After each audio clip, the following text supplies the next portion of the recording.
अब एमसीसी को खास मान्छेलाई परराष्ट्र मन्त्री पुरै अब नेपाल अखडा हुन लाग्यो भने अब के भन्छन् तल लालबुजा कडाउर फेरि बजारभरि हुन्छन् फेरि एकदम यही हो क्रान्ति। चाइना पनि नेकेट तिमीलाई उसले के भन्यो भने तिमीलाई कति चाहिन्छ पैसा खरब चाहिएको कति चाहिएको भनिरहेको छु। सौताको रिसले के को नाक काट्ने भन्छन् नि नाङ्गो रूपमा अब एमसीसी भर्सेस चाइना मलाई लाग्छ अब बादल फाट्छ कुरा अगाडि बढ्छ। अब यति पनि अब प्रचण्डलाई हामीले बुझाउनु पर्यो तिनका कार्यकर्ताहरूलाई हामीले सम्झाउनु पर्यो। महरा भन्ने बित्तिकै सिजे एमसीसी विरुद्ध हुने भयो। अहिले जुन खड्का भन्ने कुरा यिनीहरूले गरिरहेछन् यिनलाई चाइनाको राजदूत पठाएको थियो कृष्णप्रसाद भट्टराईले चाइनाले नो गरेको। यो लड्ने लडाकुको बाबुले पाउँछ त्यो घाइते पाङ्गले पाउँछ त्यहाँ 11 महिनापछि जे म भन्दैछु त्यही कुरा हुन्छ। अब यो बुद्धिलाई मैले प्रहार गर योजनाबद्ध हानिदिएको क्या मैले तिमीहरूको बुद्धि गलत हो। अब तल्लो कर्णाली राति नै बेचियो कसैलाई थाहै छैन फेरि मैले नपाएर भनिदिइहाल्छन् तल लालबुजा कडाउर बजारभरि हुन्छन्। फेरि म त हो जहिले पनि म कमजोरको पक्षमा हुन्छु जस्तो मैले पनि यिनीहरूको झोला बोकेर हिँडिदिएको भए आज म यति भन्न सक्ने ठाउँमा पुग्थेँ। यो सम्पूर्ण सरकार लाने ल्याउने कुरा नै एमसीसीसँग आबद्ध केही उपाय छैन हाम्रो अगाडि केही हामी गर्न सक्दैनौँ। यिनीहरूले त क्रान्ति बेच्छन् देश बेच्छन् सबै बेच्छन् यिनीहरूले। माधव कुमार नेपालको बाबुको के योगदान हो ल भनिदिउँ त ल। डाक्टर साहब राजनीतिमा जुन खालको परिवेश तयार भएको छ सरकारले पूर्णता पाउनुपर्ने कुरा रोकिएको छ राजदूत फिर्ता बोलाउने कुरा हतार हतार भएको छ। अब यी यस्ता कुराहरू बढ्दै जाँदा अहिलेसम्म सरकारले पूर्णता पाउने पूर्णता दिने कुरामा चाहिँ गठबन्धन लागेको छैन। तर गठबन्धन हाम्रो निर्वाचनसम्म रहिरहन्छ भनेर माधवजी भनिराख्नु भएको छ। यो गठबन्धन पनि राखिराख्ने सरकार पनि पूर्णता नहुने यो कस्तो खालको खेल हो यसलाई कसरी चिरफार गर्न सकिन्छ? अब यो त अदालती कुरा भन्ने छ होइन। अदालतमा यिनीहरूको आधिकारिकता अब सायद अब अदालतले पनि यिनीहरूको क्लिन चिट दिइहाल्छ। अब यिनीहरूको मुख्य भनेको एमसीसी थियो। यो सम्पूर्ण सरकार लाने ल्याउने कुरा नै एमसीसीसँग आबद्ध थियो। अब एमसीसीको खास मान्छेलाई परराष्ट्र मन्त्री बनाउने भन्ने कुरा सेटल भइसक्यो। किनभने उपेन्द्रको पनि यसमा क्लेम थियो कि क्या हो नारायण काजीको पनि क्लेम थियो कि क्या हो महरा भन्ने कुरा पनि थियो। महरा भन्ने बित्तिकै सिजे एमसीसी विरुद्ध हुने भयो। नारायण काजी भन्ने बित्तिकै अलिकति तटस्थतावादीका कुराहरू आए। उपेन्द्र यादवलाई यिनीहरू के ट्यागबाट हेर्थे ती सब जद्दोज्याद त्यहाँभित्र थिए नि त। मुख्य कुरा त एमसीसी ल्याउने कि नल्याउने भन्ने कुरासँग यो सरकारको भाग्य र भविष्य जोडिएको हो र त्यत्तिकै लागि केपी ओलीको सरकार गएको भन्ने कुरा त अब पुष्टि नै भइसक्यो। मलाई लाग्छ अब बिस्तारै बादल फाट्छ होला। तर अब माधव नेपालले भने जस्तो यो गठबन्धन रहन्छ टुट्छ फुट्छ के हुन्छ चुनावसम्म जान्छ कस्तो हुन्छ त्यो कुरा चाहिँ सबै माधव नेपालको हातमा छैन। तर यही कारणले गर्दाखेरि यिनीहरू यो लडाइँ लडिराखेका छन्। अब मुख्य कुरा अघि पनि भने एमसीसी हो। अब नारायण खड्कालाई दिने कुरा भएको भन्ने सुन्छु। एमसीसीका खास भक्त पनि हुनु नि मलाई लाग्छ अब बादल फाट्छ कुरा अगाडि बढ्छ भनेपछि अब क्रमशः सरकारले पूर्णता पाउनेतिर अब जान्छ विषय अब जान्छ। किनभने मुख्य माधव नेपालका मान्छेलाई कसरी व्यवस्थापन गर्ने भन्ने विषय यो थियो। त्यसपछि प्रचण्डको बुहारीलाई ल्याउने कि नल्याउने त्यो थियो। त्यसपछि परराष्ट्र उपेन्द्रको हुने कि यो अमेरिकी पक्षको हुने भन्ने थियो यहाँभित्र। अब नारायण अहिले जुन खड्का भन्ने कुरा यिनीहरूले गरिरहेछन् यिनी एकदमै संदिग्ध एन्टी चाइनिज। यिनलाई चाइनाको राजदूत पठाएको थियो कृष्णप्रसाद भट्टराईले चाइनाले नो गरेको। त्यस्ता खालका ब्याकग्राउन्डका मान्छे हुन् नि त नारायण खड्का भन्ने त। अब चाइनाले तिमीहरूलाई कति पैसा चाहिन्छ अरब खरब कति पैसा चाहिन्छ तर एमसीसी नगर भन्ने कुरा प्रस्ताव गरिसकेको सन्दर्भमा यो विषय आइराखेको छ। त यो भने पुरै अब नेपाल अखडा हुन लाग्यो भन्ने कुरा देखिन्छ। अब यो सब चिजलाई प्रचण्ड भन्नेले चाहिँ सब क्रान्तिसँग जोडेका छन् होइन। सौताको रिसले के को नाक काट्ने भन्छन् नि। अब यिनीहरू लड्दा लड्दै केपी ओलीलाई देखाउँछु भन्दै यिनीहरू देशलाई नै कहाँ देखाउने हुन् भन्नेतिर विषय गइराखेको देखिन्छ। अब के भन्छन् तल लालबुजा कडाउर फेरि बजारभरि हुन्छन्। फेरि एकदम यही हो क्रान्ति। योभन्दा क्रान्तिकारी लाइन त अर्को हुनै सक्दैन भन्छन्। शेरबहादुरलाई माथि राखेर जनयुद्धलाई पूर्णता दिने अरे फेरि। अब तिनीहरू के भन्छन् तर अब चाइना पनि नेकेट तिमीहरूलाई उसले के भन्यो भने तिमीहरूलाई कति चाहिन्छ पैसा खरब चाहिएको कति चाहिएको भनिरहेको छु। यो एमसीसी भनेको त 56 अरब रुपियाँ न हो। त्यसमा 10 अर्ब चाहिँ तिनीहरूले खाइसके 50 अरब रह्यो होइन। 50 अरबमा 10 अरब त यिनीहरूको कमिसन होला 40 अरब रह्यो। 40 अरबले नेपाल स्वर्ग हुन्छ त। 40 अरबमा पनि हुबहु कार्यान्वयन हुने कुरा त गाह्रो छ। चुहावट अरू त फेरि छँदैछ नि मुद्रास्फीति त्यो त कहाँ छ एकैचोटि दिने पनि होइन प्रोजेक्टमा सबै कुरा भइसकेपछि दिने भन्ने कुरा पनि छ। अब मेलम्ची हाम्रो अगाडि चाहिँ मेलम्ची त 13 अरबको प्रोजेक्ट होइन 31 अरब पुग्यो। के भयो त मेलम्ची आयो त 13-31 मा पुग्यो। कतिले कति त्यहाँबाट कमाए के भयो अब अहिले के भयो त भने यस्ता प्रोजेक्टबाट त मुख्य कुरा देशैलाई आत्मनिर्भर बनाउनु पर्यो र स्थानीय साधन स्रोतहरूलाई नै परिचालन गर्नु पर्यो, त्यहाँ जनता जोड्नु पर्यो। यो विकासको मोडल भन्दा अर्को कुनै मोडलले काम गर्दैन। अब यति पनि अब प्रचण्डलाई हामीले बुझाउनु पर्यो, तिनका कार्यकर्ताहरूलाई हामीले सम्झाउनु पर्यो। त्यसकारण नाङ्गो रूपमा अब एमसिसी भर्सेस चाइना भइरहेको म देख्छु। अब यिनीहरूले पुरै चाहिँ त्यस्तै खालको अब चाइनाको राजदूत बनाउने होला। अब मलाई लाग्छ फेस टु फेस अब ओपन भयो क्या यिनीहरू। किन केपी ओलीलाई हुत्याएको थियो, किन हामी यो रुम्चे भए पनि केपी ओलीलाई यति साह्रो नलखेटेर किन भन्दै थियौँ भन्ने कुरा मलाई लाग्छ अब प्रश्न हुन्छ।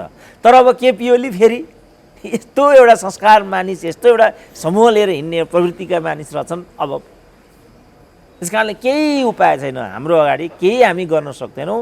अब लडिरहेको गोरुलाई राम राम मात्रै भन्न सकिने म स्थिति देख्छु, काँध हाल्न सक्ने स्थिति केही पनि देख्दिनँ बिल्कुल। भनौँ न 9 महिनापछि अर्को सरकार आउँछ, फेरि यी राजदूतहरू यी गइसकेको हुँदैन, फिर्ता बोलाउने स्थिति बनिसक्छ। अब यो तरिकाको जुन शासकीय शैली हाम्रा राजनीतिक दलका नेताहरूले अपनाए यो खेदपूर्ण छ। अहिलेको पिँढीलाई म भन्छु भाइ यो तिमीहरूको लागि है, यो चाहिँ यिनीहरूले त क्रान्ति बेच्छन्, देश बेच्छन्, सबै बेच्छन् यिनीहरूले। तिमीहरूलाई तिमीहरूको देशको माया छ भने this is high time to come forward. अब यसरी लाचारी व्यक्त गर्नुको कुनै अर्थ छैन। के दिँदो रहेछ राखी दिने बेलामा त सबैले आफ्ना छोरी बुहारी स्वास्नीले अगाडि देखिहाल्यो त। तकमा जस्तो कुरा त ल भनौँ नेपाली क्रान्तिमा माधव कुमार नेपालको बाबुको के योगदान हो ल भनिदिउँ त। ल माधव जस्तो महान छोरो जन्माउन योगदान गरे भन्ने होला नि त डाक्टर साहब। त्यसो भने त कुनै अर्कालाई पनि यही भन्नु पर्यो। केपी ओली पो कहाँ कुलङ्गार भएर ज्योतिषी बाबु हो उनलाई पनि दिए भएको त। त्यसो भने बरु ज्योतिषी भने धर्मसँग धेरै सम्बन्धित छ, आयुर्वेदिक गर्छन्, धामी गर्छन्, जनताको सेवा पनि गरिरहेको त्यो छ बरु। त्यस कारणले यो चिज के हो भाइ हो हेर भनिदिए अब मैले चाहिँ मेची महाकाली म घुमेको, हुम्ला त्यसै गएको होइन नि, रहरले गएको होइन नि। 5000 भनेको कति नेपाली 5000 हाइटमा पुगेछन् भनौँ त। 5000 हाइटमा चढ्न सक्छ मान्छे? चढेर देखाउनु त एकचोटि। 5000 भनेको त 3000 हो सगरमाथा। 3000 कम त हो नि 5000 भनेको। त्यहाँ त फन्ड लिएर गयो भन्छन् भने यो बुद्धिलाई मैले प्रहार गरिदिनु खोजेँ। तिमीहरू गलत बाटोमा गइरहेछौ। मैले तिमीहरूलाई वार्न गरेर राखेको। यो मेरो लागि होइन, यो तिमीहरूको लागि हो, आजको लागि होइन, भोलिको लागि हो। कस्तो विडम्बना छ। म एउटा इतिहासको विद्यार्थी 37 वर्ष युनिभर्सिटी पढाएँ। पिलर नम्बर 12 मैले देखाएको छैन। अहिले नेपाल सरकार जो त्यो हेर्न भनेर गएको थियो 7 सदस्यीय हेलिकप्टर लिएर जाँदाखेरिसम्म पिलर नम्बर 11 पत्ता लगाउन सकेन, उसले पुग्न सकेन, ल्यान्ड गर्न सकेन। हेलिकप्टर बाफ्रे यत्रो सिनियर प्रोफेसर रिटायर भइरहेको यस्तो मान्छे सारा मास्टर जागिर खाएर रोएर हिँडिरहेछन्। हजुर मलाई राजदूत बनाइदियो भनेर लङ कट्टु लाएर हिँडिरहेछन्। त्यस्तो बेलामा एउटा बहादुर छोरो जन्माएको रहेछ गणेश बहादुरले भन्नु त कहाँ हो कसको फोनबाट सुरेन्द्र केसी चाइना पुगेर आयो। अब यो बुद्धिलाई मैले प्रहार गर योजनाबद्ध हानिदिएको क्या मैले। तिमीहरूको बुद्धि गलत हो, तिमीहरू ठिक बाटोमा छैनौ भनेर मैले झकझक्याउन खोजेको नि। अब उसले उल्टो बुझ्छ भने यसको के दबाई हुन्छ ल भनिदिउँ त। खुलेआम नदी नाला बेचिँदा कोनि के हुँदाखेरि मान्छेलाई सामान्य भइराखेको छ। फेरि यो बडा आश्चर्यको मनोविज्ञान छ डाक्टर साहब। यसलाई यो कस्तो कतातिर जाने मनोविज्ञान हो, के ले पैदा गरेको विषय हो यो? अलिकति यसमा यो त विनाशकालले विपरीत बुद्धि छँदैछ नि। अब तल्लो कर्णाली राति नै बेचियो, कसैलाई थाहै छैन। तल्लो कर्णाली कि तल्लो अरुण कर्णालीका पनि कुरा आइरहेको होइन, अप्पर अब येमा उनीहरूलाई चासो छैन, उनीहरू यसमा क्रान्ति नै देख्छन्। अप्पर कर्णाली नै अप्पर तल्लो भयो भन्ने अहिले आइरहेछ विषय। फेरि त्यसरी यहाँ परिभाषा अप्पर कर्णाली भन्दा धेरै विवाद भएपछि अप्पर तल्लो भनेर व्यवस्था गरियो भन्ने पनि चर्चा आइरहेछ। होइन, अप्पर कर्णाली ओके भइसकेको छ। अलि त्यो स्रोतको खोजीको लागि भनेर जिएमआरले होल्ड गरेर राखेको मात्रै हो। अब नीतिगत रूपमा भन्ने हो भने त यो इन्डियाको होल्डिङ पोलिसी हो। इन्डियाले कुनै पनि प्रोजेक्ट नेपालमा एक्सनमा लैजाँदैन, ऊ होल्ड मात्रै गरेर राख्छ ताकि अर्को पार्टी नआओस्। उसको पोलिसी यति हो। जस्तो महाकाली कहिले पनि एक्सनमा जाँदैन। त्यो डाक्टर साहबले पहिले पनि भनिसकेको। डाक्टर साहब यो जे सन्दर्भहरू अहिले तयार भएका छन् यही बेला प्रचण्डको रुवावासी चलेको छ। कहिले म एक्लै हुन्छु होला अब 2-3 वर्षपछि भनिरहेका छन्। कहिले यो अब चुनावी प्रक्रियाबाट अब नेतृत्व आउँछ भन्ने कुरा म 30 वर्ष यो गरेँ, अब नेतृत्व चुनावी प्रक्रियाबाट छान्ने भन्ने कुरा अर्को गरिरहेका छन्। कहिले के भनिरहेछन्, कहिले के भनिरहेछन्। प्रचण्डको ठ्याक्कै कुरा के हो भन्ने कुरा अहिले आइराखेको छैन क्लियर। तपाईँले प्रचण्डका अभिव्यक्ति र अहिलेको प्रचण्डको राजनीतिलाई कसरी हेर्नुभएको छ डाक्टर साहब? होइन, उनको चाहिँ अरूको भन्दा डिलिङ ट्याक्टफुल र पोलिटिकल नै हुन्छ। उनको चाहिँ यो खुबी छ। तर ट्याक्टिसवाला पात्र हुन् नि त प्रचण्डजी त। उनको त्यो चाहिँ जस्तो भनौँ ट्याक्टिसमा अगाडि नै हो उहाँ। केपी ओलीको जति गर्दा पनि उनको प्रस्तुति पोलिटिकल हुँदैन, इम्पोलिटिकल र टेक्निकल हुन्छ। उनीहरू दुईजनाको फरक यही नै कुरा हो। तर प्रचण्डको हकमा उनलाई सन्तुष्ट बनाएको स्थिति चाहिँ के होला भने के हुन्छ त 15 महिनापछि कहीँ फेरि केपी ओली नै उल्टेर त आउने होइनन्, जुन अनुमान मैले गरिरहेको छु। किनभने यो जुन यिनीहरूको जम्मै यो हर्क अब भनौँ न, यी भोका नाङ्गा राजदूतबाट गएका, फलानु गरेर गएका, पैसा बुझाएर गएका, थाङ्ना माग्ना जम्मै अब आएर एकैचोटि अब भनौँ न 21 जना त उसले राजदूत मात्रै फिर्ता गरिदिरहेछ। ती 21 जना त अब एक ठाउँमा उभिन्छन्, किनभने हामीलाई बर्बाद गर्ने यही प्रचण्ड हो भन्ने पर्ने भयो त्यहाँ त। यो सब कुराको चाहिँ एउटा सहानुभूति केपी ओलीले पाउँछन्। यो मानेमा केपी ओलीलाई को पोलिटिक्स र प्रवृत्तिलाई जीवन्त राख्ने प्रवृत्ति भनेको चाहिँ माधव नेपालहरूको प्रवृत्ति हो भनेर मैले आज भने हो र। समयले विषय त्यहाँ पुर्यायो कि पुर्यायो नि त। र मलाई लाग्छ 11 महिनापछि जे म भन्दैछु त्यही कुरा हुन्छ, फेरि केपी ओलीको पुनरुदय हुन्छ। त्यो बेला कसरी आफ्नो अस्तित्व जगडा गर्ने भन्ने प्रश्नले कोतरिरहेको हुनुपर्छ प्रचण्डलाई। किनभने मैले भनेको थिएँ यही ठाउँमा तिमी उभिरह्यो भने अबको पालो नेपाली काङ्ग्रेसको र उसले मतै नबागिकन 2/3 ल्याउँछ। र म पनि त्यसमा लाग्छु, किनभने यिनीहरूले 2/3 जुन वाम मतलाई चाहिँ घात गरे, यी अपराधीहरू हुन्, यिनीहरूलाई चाहिँ यस बापत दण्डित गर्नुपर्छ, यिनीहरू दण्डनीय छन् भन्ने मेरो कुरा थियो। अब मै त्यहाँ छैन। नेपाली काङ्ग्रेस यस बापत दण्डित हुन्छ र हुनुपर्छ भन्ने म अहिले छु। परिस्थिति बदलियो, अब त्यता गइगयो। अब भनौँ अब सब आज बिहान पनि मलाई एउटाले भनिरहेको छ, डाक्टर साहब तपाईँ केपी ओलीप्रति सहानुभूति हो भनेर सोधेँ एउटाले। किन? म त हो, जहिले पनि म कमजोरको पक्षमा हुन्छु। KP Oli is badly beaten, he is marginalized and he is in opposition position, so I am always in the opposition position. अब उनीहरूले मलाई केपी ओलीको दलाल भनिदिइहाल्छन्।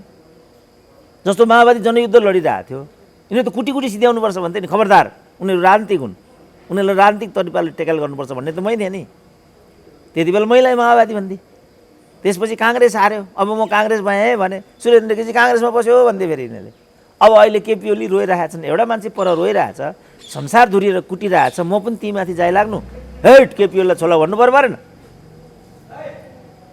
यो हो मेरो चाहिँ लाइन, कमजोरलाई बचाउनुपर्छ भन्ने मेरो लाइन हो। चाहे त्यो मुलुक होस्, चाहे त्यो समुदाय होस्, खबरदार चेपाङलाई, जनजातिलाई, मधेसीलाई, दलितलाई भन्छु नि म। महिला फेरि मधेसी विरोधी भनिदिन्छन् फेरि। यसको त केही उपाय छैन नि। म त जहिले पनि मार्जिनलाइजको पक्षमा छु। त्यस कारण मेरो लाइन चाहिँ यो हो। अब मैले बुझाउन सकिनँ भने प्रयास गर्दैछु। अब अहिले टिभीले चाहिँ पार्टिसन गरेर पत्र पत्रिकाले मलाई पूर्ण रूपमा अवरुद्ध गर्दा गर्दै पनि अब अहिले युट्युबको सिस्टम आयो। त्यस कारण मैले फोरम पनि पाइरहेको छु। अब यिनीहरूले मलाई सायद दमन गर्न सक्दैनन् होला, किनभने अहिले टिभी मैले नै 2 वर्षको टिभी खोलेकै छैन। टिभीको अन्तर्वार्ताको लागि फोन आयो भने म फोनै उठाउँदिनँ। के काम छ टिभीको? अब किनभने मूल प्रवाह त यो हो, जुन माध्यमलाई बढी जनताले सुन्छन् त्यही नै मूल प्रवाह हुन्छ। पत्रकारिताका सिद्धान्तले पनि त्यही कुरा भन्छ। त्यसकारण हाम्रा विचारहरू, हामी जनतासँग छौँ, न्यायको पक्षमा छौँ, सामाजिक न्यायको पक्षमा छौँ, देशको पक्षमा छौँ भन्ने कुरा मलाई लाग्छ अब कसैले रोकेर रोकिँदैन। र त्यतातिरको अभियान हो मेरो। हुम्ला पुगे पनि मेरो कुरा त्यही हो। अब म फेरि दार्चुला जाउँला भन्दैछु तुइन काण्डको अवलोकन गर्नको लागि। फेरि के भन्ने हुन्? यो कालापानी लिपुलेकतिर जाने चाहिँ सोच बनाउनु भएको छैन डाक्टर साहब? होइन, अब जानु पऱ्यो नि। अब त्यो एउटा मात्रै बाँकी छ मलाई, कालापानी एउटा मात्रै बाँकी छ। ढिलो चाँडो कालापानी पनि पुगिन्छ। त त्यो गर्दैमा त्यसलाई चाहिँ कसैले फन्ड गर्यो, कसैले फलानु गर्यो, आफूले कति एमसिसीमा कति पैसा खाएको छ, टनकपुर कसरी भयो, महाकालीमा कसले कति पैसा खायो, त्यतातिर हेर्न।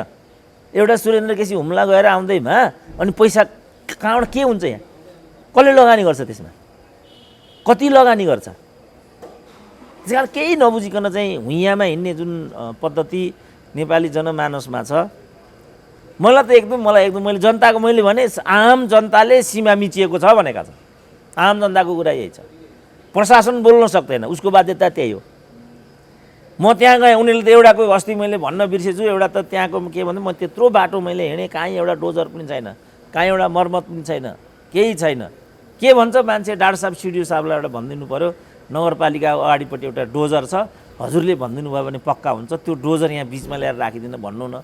मैले सिडिओलाई जस्ताको जस्तै भनिदिएँ यो कुरा, सिडिओ साहब तपाईँले एउटा चाहिँ डोजर व्यवस्था, मैले देख्दाखेरि पनि त्यो सही कुरा छ, डोजर यहाँ पडिरहेको छ र लगेर राखिदिनुपर्छ पऱ्यो बिचमा, कहिले यता कहिले उता हिँड्छ। प्युठानमा यही थियो, मोहन विक्रम सिंहसँग म गएको थिएँ 5 वर्ष अगाडि, म प्युठान पनि गएँ नि त मोहन विक्रम सिंहसँग, त्यति बेला त केही भनेन नि त। अनि 7 दिन बसेँ त मोहन विक्रमको घरमा भान्सा खाएर, काम गरेर आएँ त्यहाँ, रिसर्च गर्दैछन् मोहन विक्रम बड्डा बिचरा। अनि खोइ त त्यति बेलाको हल्ला आएन त केही पनि, उनीहरूको सेवा गर्दाखेरि चाहिँ केही पनि हल्ला नआउने, अनि कुनै अर्कोसँग जाने बित्तिकै चाहिँ सोल्ड भइहाल्ने, यो प्रवृत्ति नै गलत छ। नेपाली एकदम हामीले चाहिँ आफ्नो चिन्तन प्रणालीमा अब क्रमभङ्गता ल्याउनुपर्छ। के गऱ्यौँ हामीले, किन गऱ्यौँ, जनयुद्ध लड्यौँ, के भयो, आफ्नो नेतालाई माथि पठायौँ, के गर्यौँ, हामी लड्यौँ कसरी, हामी वञ्चित भयौँ, आफूलाई हेर्ने हो क्या फर्केर। अब जस्तो मैले पनि यिनीहरूको झोला बोकेर हिँडिदिएको भए आज म यति भन्न सक्ने ठाउँमा पुग्थेँ।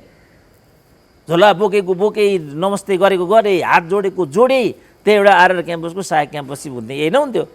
भिसी बनाउने बेलामा त राष्ट्रपतिको भान्जो भन्छन्, राजदूत बनाउने बेलामा त प्रचण्डको भतिजो भन्छन्, मन्त्री बनाउने बेलामा त प्रचण्डकी बुहारी भन्छन्, तकमा दिने बेलामा त माधव निरालको बाउ भन्छन्।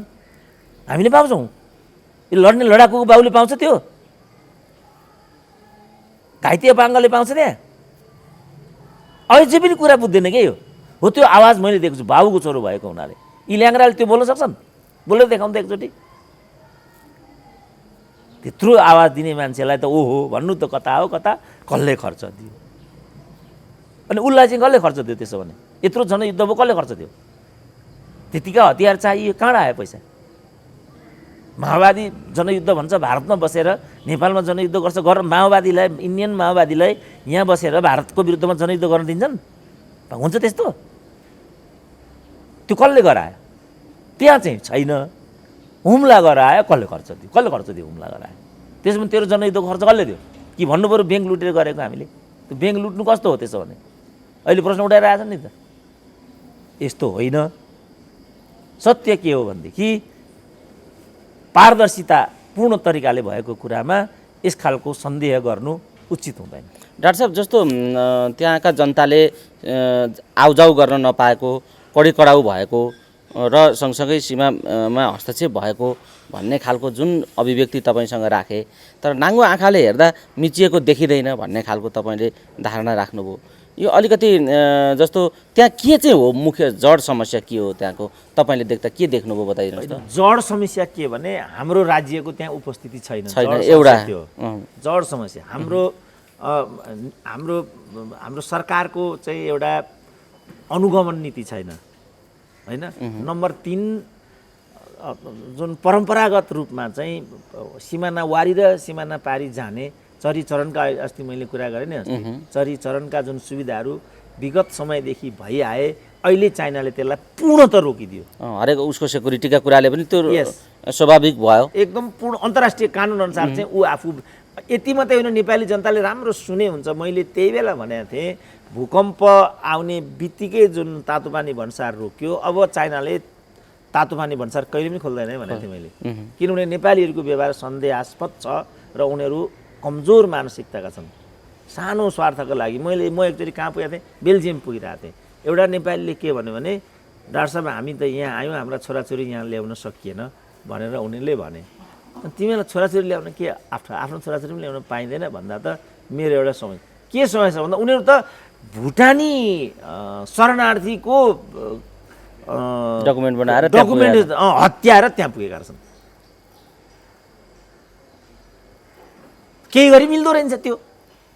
छोराछोरी यहीँ उमेर जाने भयो, बाबुआमा त्यही उमेर जाने भए। अब यहाँ नेपालीले के गरे भने, जस्तो अमेरिका जाने पनि धेरैले चाहिँ भुटानीले नेपाली नागरिकता लिएर बसेका छन् यहाँ, अनि यी नेपालीले भुटानी नागरिकता लिएर अमेरिका पुगेका छन्। अब चाइनालाई त झलझली नेपालीको यो चरित्र थाहा छ। जस्तो कम्युनिस्ट कन्ट्री जस्तो नर्थ कोरिया भनौँ न, नर्थ कोरियाबाट बाहिर जाने कुरा कल्पना पनि गर्न सकिँदैन। अब यहाँ त कोही पनि जान्छ, कोही पनि आउँछ, नेपालीहरूको यो छ। कैयौँ त्यहाँ गएको पनि, कैयौँको सम्पत्ति पारी पनि, पारिकाको वारी पनि भन्ने छ। अनि त्यो सबमा त उसले त एकदमै कडाइ गरिदियो नि त। त्यसकारण उसले चाहिँ त्यो सिमानालाई एकदम बलियो, यति बलियो कि कल्पना गर्न सकिँदैन। त्यो केही गरी पारी पुग्यो भने त अस्ति मैले भने नि उपाय छैन। अब मैले नाङ्गो आँखाले भनेको चाहिँ के भने, अब मैले भने नि जब लास्टमा पुर्यायो, नोमेन्सतिर पुर्यायो भनौँ न, नोमेन्स ल्यान्डतिर पुर्याएर ड्राइभरले रोकिदियो, अब यहाँ जान दिँदैन, तपाईँहरू ओर्लेर आफ्नो जे गर्नुपर्ने गर्नु भनिसकेपछि राइट ह्यान्डपट्टि एउटा हिल रहेछ, त्यो हिलको उतापट्टि छ पिलर नम्बर 12, त्यो हिलको उतापट्टि। अब संरचना बनाएको छ त्यो लेफ्ट ह्यान्डपट्टि अर्को टाकुराको त मैले तलै त्यो त गरै हेरेँ नि त मैले, तल छ त्यो संरचना चाहिँ। अब त्यो संरचनालाई नै बोर्डर पिलर त यहाँ छ नि त, फेरि गर्दा कमसेकम 1 किलोमिटर पर यो संरचना बनेको छ। त्यो संरचना नै पिलर भन्दा 1 किलोमिटर उता चाइनापट्टि त्यो संरचना बनेको छ। नाङ्गो आँखा मैले भनेको चाहिँ त्यो। अब स्थानीय जनताको भनाइ चाहिँ के छ भने, जहाँ अहिले संरचना बनाएको छ त्यो संरचना चाहिँ क्वारेन्टाइन हो, तिमीहरूको लागि बनाइदिएको र तिमीहरूका वस्तु राख्नको लागि यो क्वारेन्टाइन बनाइदिएको हुनाले हामी त्यहाँसम्म आफ्नो वस्तु लिन जान पाउँथ्यौँ हिजो, त्यसकारण यो हाम्रो थियो, अहिले त्यहाँ जानबाट वञ्चित गर्यो, त्यसकारण हस्ते भयो भन्ने कुरा आयो। नाङ्गो आँखाले मैले भनेको चाहिँ यो। अब पिलर यहाँ छ, 1 किलोमिटर पर संरचना छ, 1 किलोमिटर पर संरचना छ, अनि यो चाहिँ हस्तक्षेप भयो, अतिक्रमण भयो भन्छन्। केबाट मिल्यो त? नाङ्गो आँखा भनेको मैले जस्तो पिलर त्यहाँ छ र त्यो पिलर कहिलेकाहीँ यस्तरी एङ्गल चाहिँ यस्तो पनि त बोर्डर गएको हुनसक्छ नि त। नाङ्गो आँखाले चाहिँ मैले त्यो ठ्याक्कै के हो त्यो त प्राविधिकले मात्रै भन्छन् नि त। अब अहिले चाहिँ नेपाल सरकारको कमिटी गएको छ, त्यसले के त्यसबाट चाहिँ एउटा निष्कर्ष लिएर आउँछ। हामीले त राज्यको भोइस बोल्नु पऱ्यो नि त, आधिकारिक भोइस। अब त्यति बेलासम्मको चाहिँ भोइस जुन मैले अहिले बोल्दैछु त्यही हो, किनभने केपिएलको सरकारले यहाँ हस्तक्षेप भएको छैन भनेको छ। यही हो नेपाल सरकारको पोजिसन। सुशील कोइरालाको गभर्मेन्टको पालामा पनि यही कुरा भएको छ भन्ने छ। हाम्रो पोजिसन त यही हो। अब कमिटी जान्छ, अब कमिटी गइसकेपछि होइन यो चाहिँ उल्लङ्घन भएको हो, चाइनाले सिमाना मिचेको हो भन्ने निष्कर्ष निकाल्यो भने हामी मिचेको भनिदिन्छौँ। नाङ्गो आँखा भनेको चाहिँ त्यो हो, लेमेन अन्डरस्ट्यान्डिङ भनेको नाङ्गो आँखा भनेको। हामी त लेमेन हो नि, त्यो यसो हेर्दैमा यही छ त्यही छ भन्न पाइन्छ त। अब किनभने त्यहाँ त एङ्गल लगाएर चाहिँ त्यो नाप्ने इत्यादि गर्ने हुन्छ, त्यो त हामी बुझ्दैनौँ नि। नाङ्गो आँखा भनेको चाहिँ त्यो हो, त्यो अवस्था त्यहाँ देखिन्छ। यसो झलक्क हेर्दाखेरि त्यो मिचेको देखिँदैन। तर जनता चाहिँ यहाँ हस्तक्षेप भयो भनिराखेका छन्। त्यही क्वारेन्टाइन बिल्डिङ जो बनाएका थिए, पशु क्वारेन्टाइन जो बिल्डिङ छ, उनीहरू के भन्छन् भने त्यो बिल्डिङ चाहिँ तिमीहरूका लागि बनाएको र यो तिमीहरूको ठाउँ हो भन्थे अरे उनीहरूले। अब मैले भने चरीचरणको कुरा गरेँ नि त, चरीचरणको कुरा गर्दाखेरि उताका वस्तुभाव पनि यता आउन सक्ने, यताका वस्तुभाव पनि उता जान सक्ने। अब जान सक्ने भन्नाले ऊ त इन्टरनेसनल बोर्डरमा छ नि त। अब पशु लानु पर्यो भने पनि अब कार्ड चाहिएन। डाक्टर साहब, जस्तो त्यो जुन मानौँ ल संरचना क्वारेन्टाइन नेपाली भूमिमै रहेछ या नेपालीहरूका लागि नै बनाइदिएको रहेछ भने पनि त्यहाँसम्म पहिला जान पाउँथे, चरीचरणका हिसाबले व्यवहारिक हिसाबले त्यहाँ पुग्न सकिन्थ्यो, उपभोग थियो, अहिले छैन भन्ने कुरा जो आएर अहिले विषय उठाइएको छ, सरकारले पनि उठाएको छ। यो सरकारले अहिले अध्ययन टोली पनि बनाएर यसलाई अलिक पेचिलो विषय बनाएको छ। यो के समाधान हुन नसक्ने, हल हुन नसक्ने त्यस्तो खालको प्रब्लम हो? होइन, पटक्कै होइन। यो कस्तो खालको प्रब्लम? पटक्कै होइन, यो एकदम पोलिटिकल हो, चाइना विरुद्ध लक्षित भएर आएको राजनीतिक यो अभिष्ट हो। यसलाई चाहिँ यो तरिकाले विवादास्पद बनाउनु दुई देश बिचको सुसम्बन्धमा दरार ल्याउने कुरा हो। यो अनुपयुक्त हो। यसले गर्दा स्थानीय जनताले अझ दुःख पाउँछन्। म त तातो पानीमा गएँ नि त, यही भइरहेछ नि त। त्यहाँ हजारौँ मान्छे रोजगारी त्यहाँको चाहिँ ड्राई पोर्ट चाइनाले बनाइदिएको हो नि त। त्यसकारण जबसम्म मुलुक आत्मनिर्भर हुँदैन, जबसम्म जनतामा समृद्धि छाउँदैन, तबसम्म मानिसमा एउटा न राष्ट्रियताको भावना जागृत हुन्छ। मैले एकचोटि उहाँ जेनेभा जाँदाखेरि फ्रान्ससँग जोडिएको रहेछ त्यो जेनेभा, स्विजरल्यान्ड चाहिँ लगे साथीहरूले पारी लोकल साथीहरूले लगेपछि त्यहाँ कस्तो रहेछ भनेदेखि 1 क्यान बियरलाई चाहिँ पारीपट्टि पर्दो रहेछ 2.5 फ्र्याङ्क, पारीपट्टि 2.5 फ्र्याङ्क, वारी आयो भने 4 फ्र्याङ्क। कस्टली सहरमा पर्छ जेनेभा। तर कुनै पनि स्विस नागरिकले पारीबाट केही पनि किनेर ल्याउँदैन। किनभने ऊमा राष्ट्रियताको भावना छ, ऊमा राष्ट्रवादिताको सोच छ। मैले चाहिँ सस्तोको नाममा फ्रान्समा मैले मेरो पैसा खर्च गरेँ भने त्यो विदेशमा पुग्छ भन्ने सोचबाट ऊ परिलक्षित। हामी कस्ता छौँ ल भन्नु त? यो कारणले हामीमा चाहिँ एउटा सुदृढ राष्ट्रियताको भावना पनपिन सकेको छैन। त्यसको लागि हामीले चाहिँ समृद्धिमा देशलाई लैजानु पर्यो र जनतालाई यो नीति निर्णयमा चाहिँ जोड्नु पर्यो। त्यसपछि मात्रै उसलाई के लाग्छ भने यो मेरो हो, यसलाई मैले संरक्षित गरिनँ भने मेरो हक अधिकार मैले नै खोसेको हुन जान्छ भन्ने एउटा संस्कार त्यहाँ चाहिँ बन्न सक्छ। त्यसको अभावमा आजको स्थिति आइरहेछ नि त। आज त सबै अस्तित्वको त्यही भनौँ न, मैले अझै पनि भने नि, हुम्लादेखि त्यहाँ धारपाकसम्म पुग्दाखेरिको अन्तरालमा नेपाल सरकार भन्नेको उपस्थित एउटा लाल बुजकरले के कमेन्ट लेखेछ भने त्यसो भने त्यो बाटो चाहिँ के हो त भन्छ। बुद्धि बाटो नै राज्य हो भनेर बुझ्दो रहेछ ऊ। प्रकृति नै राज्य हो भनेर बुझ्दो। प्रकृति त अनन्तकालसम्म यो देशै नभन्दा पनि थिएन। यसको सिमाना, यसका अरू व्यवस्थापनहरू पो हामीले परिकल्पना गरेको त। नहुँदा यो सिङ्गो धरती त हामी नहुँदा पनि थियो होला नि त, अर्कै रूपमा थियो होला, तर थियो होला नि त। राज्य भनेको चाहिँ त्यहाँ हाम्रो प्रहरी चौकी हुनु पर्यो, त्यहाँ हाम्रो प्रशासनिक संयन्त्र हुनु पर्यो। जस्तो भनौँ न, अरबौँ करोडौँ रुपियाँको चाहिँ चाइनाबाट माल सामान यस्तो आउने हुन्छ होला नि त। अनि त्यसको भन्सार कर खोइ त। अब योबाट वञ्चित गरेको हुनाले बा हुम्लाका जनतालाई लागेको हो कि चाइनाले हामीलाई हस्तक्षेप गरेको भन्ने यहाँ लागेको हो कि बा? म सुन्छु हुम्लाका अत्यन्त समृद्ध मानिस भएको जिल्लामध्ये हुम्ला पर्छ भनेर, र ती जम्मैका 4-5वटा यहीँ काठमाडौँमा घर छन् भनेर म सुन्छु। त्यो त त्यसरी आएको होला। अहिले मैले यो भने फेरि मैसँग रिजाउने होला फेरि, यस्तो हुन्छ नि त यहाँ त। तर मैले राज्य खोइ भनेको त त्यहाँ त सीमा चौकी हुनु पऱ्यो नि, त्यहाँ भन्सार छोटी भन्सार हुनु पऱ्यो, राज्यका संरचनाहरू त्यहाँ हुनु पऱ्यो, त्यहाँ देखिँदैन। केही जिरो जिरो जिरो। त्यसपछि त धन्न भनौँ न, धन्न यहाँभन्दा बढी हस्तक्षेप भएको छैन त्यहाँ। उसले त त्यसलाई ख्यापै बोकेर लिएर आएर कालापानी जस्तो माथि टाकुरा मर्छ। स्ट्राटेजिक ठाउँ चाहिँ त्यो टाकुरो हो नि त।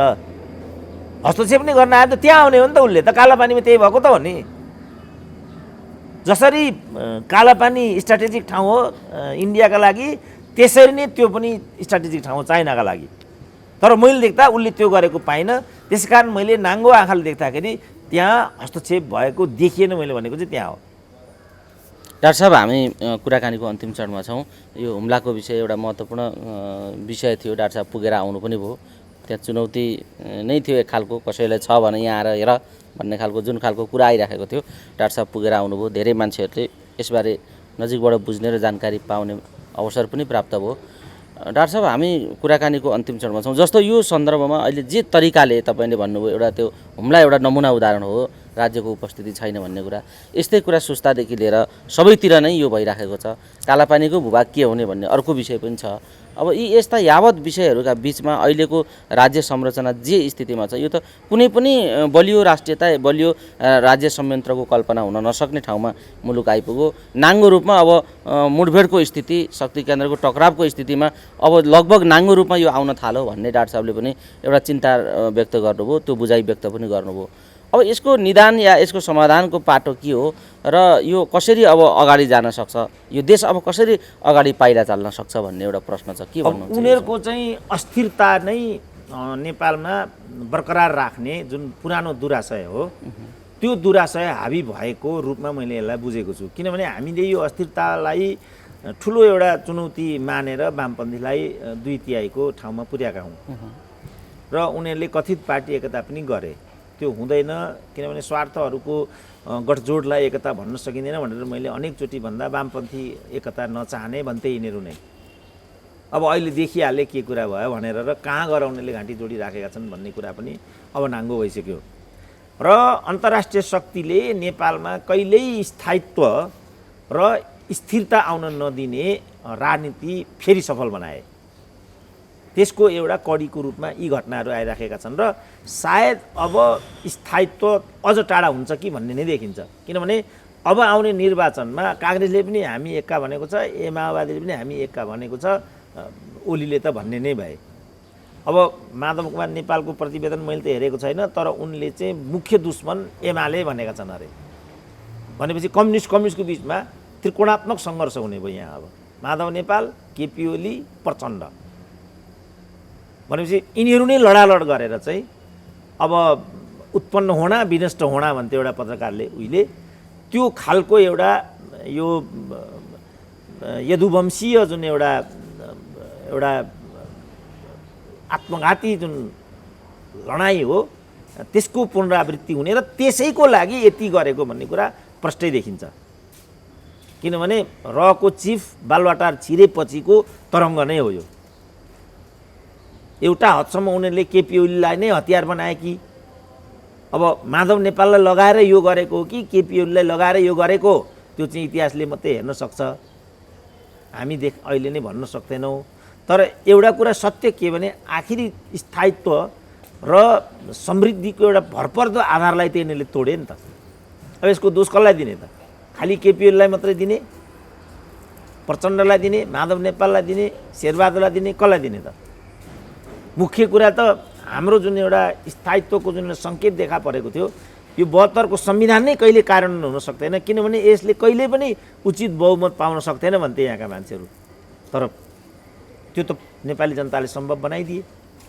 अब यसलाई भाँडेको नेपाली जनताले हो कि यिनीहरूले हो त? को हुन् त यी भान्नेहरू? यी भणुवालाई नङ्ग्याउनु पर्ने हो कि होइन त हामीले? यसमा केपी ओलीको कति दोष हो, माधव नेपालको कति दोष हो, प्रचण्डको कति दोष हो? जनमतको जो अपमान नेपाली काङ्ग्रेसले गरिराखेको छ, यस बापत नेपाली काङ्ग्रेस दण्डित हुनुपर्छ कि पर्दैन? अब दण्डभागी को हो त यहाँ? हामीलाई एक हुन नदिने, हामीलाई स्थायित्वको बाटोमा नपठाउने, हाम्रा कल कारखाना बन्द गर्ने, हामीलाई गरिबीमा चाहिँ धसाइराख्ने को हो त? को हुन् तिनीहरू? अब चिन्हित गर्नु परेन? यो के कारणले यस्तो भइरहेछ? यसमा विचार छ, सिद्धान्त छ, दर्शन छ, क्रान्ति छ, देश छ, जनता छ, के छ यसमा? को हो यो सब गराउने? को? त यीलाई अग्रभागमा ल्याएर नाङ्गेझार बनाउनु पर्ने आजको मुख्य दायित्व यो भन्छु म। के कारणले यस्तो हुन्छ त? जब सरकार विस्तारमै 3 महिना भइसक्यो, यो दोष पनि केपी ओलीलाई दिने हो? आफ्नै पार्टीलाई विभाजित गरेर आजको स्थिति चाहिँ उत्पन्न गराइयो। के यही क्रान्ति हो? यस्तै हुन्छ लोकतन्त्र? यो के हो त? यो धैर्य गर्नुपर्छ कि पर्दैन? पार्टीको महाधिवेशन पर्खिनुपर्छ कि पर्दैन? अर्को निर्वाचन कुर्नुपर्छ कि पर्दैन? योबाट जुन कि अनन्तको श्रृङ्खला आइलाग्नेवाला छ, यस बापत भोलि हामीले कोपित हुनु पर्यो भने यसको जवाफदेहिता कसको टाउकामा हालिदिने? जस्तो अमेरिकाको र म ट्रम्पको कुरा गर्छु नि, ट्रम्पलाई त कस्तो मजाले चाहिँ उनीहरू किनारा लगाइदिए त। हामी कहाँ त जुन विधि अवलम्बन गऱ्यौँ, के यही प्रजातान्त्रिक पद्धति हो? शेरबहादुरलाई शासन चलाउने जनादेश हो? उनी त लोकतन्त्र भन्छन् त। यस्तै हुन्छ लोकतन्त्रमा? भनेपछि यो लोकतन्त्र हो र छ त? सही लोकतन्त्र के हो भनेर हामीले प्रश्न उठाउनु पर्यो कि परेन? खालि चाहिँ अर्कालाई निषेध गरेर पदको लडाइँ लड्ने, तेरो मेरो गर्ने, त्यस्तै हुन्छ लोकतन्त्र? त्यसो भने त किन हामीलाई चाहिँ लोकतन्त्र चाहियो त? जहाँ चाहिँ योग्यता क्रम हुँदैन, जहाँ पारदर्शिता हुँदैन, जहाँ जवाबदेहिता हुँदैन, त्यस्तो लोकतन्त्र हामीलाई किन चाहियो त? त्यसको लागि शहीदहरूले त्यत्रो त्याग गरेका हुन्, त्यसको लागि जनयुद्ध लडिएको हो। यसबाट जनयुद्धका भावनाहरू चाहिँ सफलीभूत हुन्छन्, शेरबहादुरले जनयुद्धलाई साकार बनाइदिन्छन्। यही हो बुझाइ? प्रचण्डको त त्यही हो जस्तो देखिन्छ अहिले आएर हेर्दा। सहकार्य गठबन्धन काम गराइ गतिविधि हेर्दा त त्यहाँ पुगेको देखिन्छ नि त डाक्टर साहब। जाँदा जाँदै के भन्नुहुन्छ डाक्टर साहब? अरू छुटेको केही? त्यसकारण म के भन्न चाहन्छु भने अब हामीले अलिकति आलोचनात्मक सोच र चेतबाट जवाफदेहितापूर्ण तरिकाले जनतालाई चाहिँ केन्द्रबिन्दुमा राखेर, देशलाई केन्द्रमा राखेर, कहीँ हामी विदेशीहरूको अखडा त बन्न गइराखेका छैनौँ। साँच्चै एमसिसीमा जुन जिद्दी अमेरिकाले गर्यो, साँच्चै यो चाइनालाई घेर्ने बिआरआईको विरुद्धमा लक्षित भएर आएको प्रोजेक्ट हो भन्ने नै त होइन कतै। यो गर्दा कहीँ हाम्रो मुलुक चाहिँ भोलि एउटा रणनीतिक अखडा त बन्दैन। रामशरण महतले त नेपाली जनतालाई कुकुरलाई घिउ नपचेको भनेका छन्, यस्तै हो त कुरा। रामशरण महतलाई फेरि चुनाव जित्नु रहेनछ नुवाकोटबाट। खुब पढे लेखेको भन्छन् त यस्तै हुँदो रहेछन् पढे लेखेका। यहाँ त हाम्रो डिग्रीमाथि प्रश्न उठाउँछन् मान्छेहरू, उनका मालिक त फेरि यस्ता रहेछन्। सबले आलोचनात्मक सोचबाट अगाडि आउनु पर्यो र सबैले चाहिँ जवाफदेही हुनु पर्यो। एकले अर्काको भावनालाई ठिकसँग हामीले सुनिदिनु पर्यो र त्यसबाट निष्कर्षमा आउने एउटा संश्लेषित एउटा मनोभावना, एउटा विधि, त्यो पनि हामीले अवलम्बन गर्नु पर्यो। होइन भने हामीले अझ दुःख पाउने खतरामा बढेर गएको देख्दैछु। जस्तो भनौँ न, अब चाइनाले त कोभिड क्लियर नहुँदासम्म सिमाना कुनै हालत खोल्दै खोल्दैन, क्लियर कुरा हो। उसलाई त्यो बाहना भयो। हाम्रो जुन जस्तो मैले भनौँ मैले अचम्मै देखेँ क्या, मैले यत्रो अधिराज्यमा कति ठाउँमा गइयो, हुम्ला मात्रै यस्तो ठाउँ रहेछ जहाँ चाहिँ प्रहरीले 3 पुस्ते माग्दो रहेछ प्रवेश गर्ने बेला। 3 पुस्ते, कति परिवार छन्, बाबु बाजे आम जम्मै। आउँदाखेरि त के भन्यो भने तपाईँको नागरिकता पनि दिनुहोस् भन्छ। अनि नागरिकता कहाँबाट लिने हो बाबु तिमीले? सबैसँग एक त नागरिकता हुँदैन, दोस्रो कुरा नागरिकता 7 दिनदेखि हुम्लामै बत्ती छैन, फोटोकपी गर्नु पर्यो। फोटोकपी गराउने 50 रुपियाँ लाग्ने होला। के सिस्टम हो तिमीहरूको यो भने मैले प्रहरी के सर अब हामीलाई त आदेश छ, हामी केही पनि गर्न सक्दैनौँ, आदेश यही छ। झट्ट मैले के सम्झेँ भने अब एन्टी टिबेटियन एक्टिभिटीको अखडा भनेको छ। सिन्धुपाल्चोकको कुरा पनि यही छ, हुम्लाको कुरा पनि यही छ, दोलखाको कुरा पनि यही छ। काठमाडौँ नै हब हुन थालिसक्यो, होला प्रेसर उताड। किनभने नागरिकता भन्ने बित्तिकै त टिबेटियन हो भने त नागरिकता नहुने भइगयो, विदेशी हुने भने त फोटोकपी पनि दिन नसक्ने भइगयो। त यसरी बिस्तारै उनीहरूले चाहिँ यो नीतिबाट चाहिँ मुलुकलाई यहाँसम्म ल्याइराखेका थिए। मैले झट्ट सम्झेँ पक्का यो त्यही हुनुपर्छ भनेर। त त्यो भएको हुनाले हाम्रो मुलुक बिस्तारै एउटा रणनीतिक अखडा हुन खोजे जस्तो म देख्दैछु। यसले एउटा अप्रिय स्थानमा हामीलाई पुर्याउँछ। हाम्रो अभाव र गरिबीले गर्दाखेरि हामीबाट गलत हुने सम्भावना पनि त्यतिकै प्रबल छ। सानो स्वार्थमा चाहिँ बिकिदिने, अब नेतै बिक्छ, मन्त्री नै बिक्छ, सचिव नै बिक्छ भनिसकेपछि जनता किन बिक्दैन? उसको त ह्यान्ड टु माउथको कुरा छ। भोलि एउटा स्कलरसिप पाउँछ उसले, छोराछोरीलाई MBBS बनाउने कुरा छ त्यहाँ। नेताहरूले त भनौँ न, नेताका जम्मैका भनौँ न, जम्मैका छोराछोरी न एम्समा पढ्छन् होइन, दिल्लीमा पढ्छन्, अमेरिका पढ्छन्, जम्मैको त्यही हो, विकसित मुलुकहरूमा पढ्छन्। अनि कोटामा के स्कलरसिपमा हुँ कि गुई, चाइनामै भनौँ सबै नेताका छोराछोरीहरू। मलाई एउटाले भन्थ्यो बुढा नीलकण्ठमा हिजो जिल्लाबाट चाहिँ दलित मधेसी उत्पीडितका विद्यार्थीहरू समेत कलेक्सन गरेर त्यहाँ ल्याएर पढाउँथ्यो। प्रतिभावान क्षमता भएका विद्यार्थीहरू ल्याउने एउटा प्रचलन थियो। अहिले नेताको भन्दा अर्काको त्यहाँ छोराछोरी नै पढ्दैन भन्नु मलाई एउटाले। भनेपछि त्यो लोकतन्त्र कि यो लोकतन्त्र त भन्ने प्रश्न उठाइदिएको छु क्या मैले। त्यसकारण मैले भने त्यो प्रणाली निरङ्कुश थियो तर अभ्यास लोकतान्त्रिक थियो। यो प्रणाली लोकतान्त्रिक छ तर अभ्यास निरङ्कुश छ, मैले यो भनिदिएको छु। आजको प्रश्न भनेको चाहिँ प्रणाली भन्दा पनि अभ्यासलाई लोकतान्त्रिक गराउने कि नगराउने भन्ने हो। किनभने निरङ्कुश प्रणाली जस्तो चाइनाको त प्रणाली निरङ्कुश हो नि त, तर उसको त्यसको अभ्यास चाहिँ लोकतान्त्रिक छ। फलस्वरूप जनताले त्यहाँ प्रतिफल पाएका छन्, मुलुक चाहिँ सुशासन र समृद्धिमा गएको छ। प्रणाली त निरङ्कुश हो नि, हामी प्रणाली लोकतान्त्रिक हो तर हाम्रो अभ्यास निरङ्कुश छ। किनभने नेता वरिपरि भन्दा परतिरले एक ठाउँमा प्रवेश पनि पाउँदैन, एउटा अवसर पनि पाउँदैन।